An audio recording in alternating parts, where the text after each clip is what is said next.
Racing TSL Regard Pluriel et j'ai 22 ans.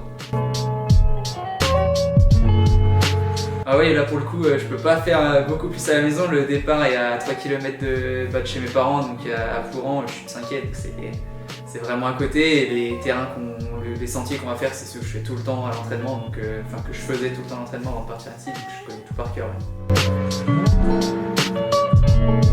C'est un peu le thème moi non plus. En fait, j'aime pas forcément trop tout ce qui est chemin très boueux où faut remettre un peu les mains parfois. Je suis pas un grand fan et le basique c'est souvent ça. Du coup, ça m'a pas forcément toujours réussi. Mais je continue de venir, donc c'est que ça me déplaît pas plus que ça.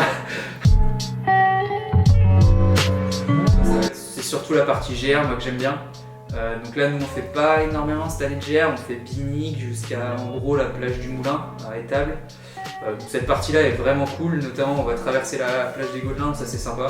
Surtout, nous on la connaît, mais c'est surtout pour les gens qui connaissent pas trop, faire traverser les plages comme ça c'est pas fréquent quoi. Sur un trail on traverse pas souvent des plages. Donc moi j'aime bien cette partie-là, toute la partie GR est cool. Tout simplement parce que le 59, si j'allais dessus dès le début de saison, j'ai pas envie de me fatiguer, entre guillemets, pas inutilement, mais dans le sens, faudrait déjà que ça devrait être un objectif en soi, le 59 si je le préparais. Là, le 26, je peux le faire, ça va être 1h50 de course si tout se passe bien. En tout cas, là, je pense que la gagne se jouera vers là. Donc on va pas en sortir plus fatigué que ça. Alors que le 59, ça va être.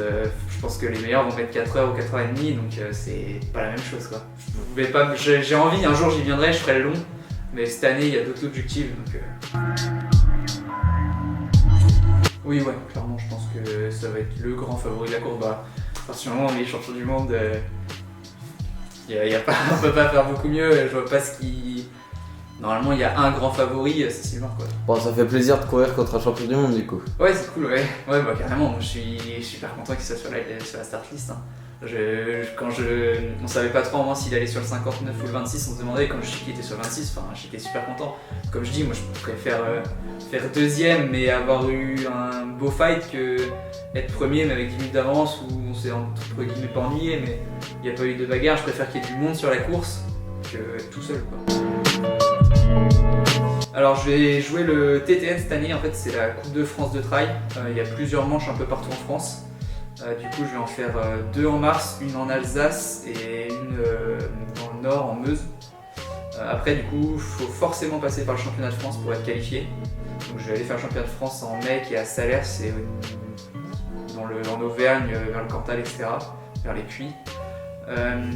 Ensuite, je vais partir en juin faire une autre manche. Et donc là, ça sera déjà la Coupe de France sera quasiment bouclée en juin. Et le gros objectif après, ça sera le long de la 6000D à 70 km, qui est un des gros trails français avec un niveau au minimum national, voire international. J'ai une des très très grosses courses en France, des plus anciennes, et ça sera ça l'objectif. Là, c'est 70 km et 3005 je crois. Si on avait une à faire en Bretagne, c'est sûr que c'était celle-là qu'il fallait faire.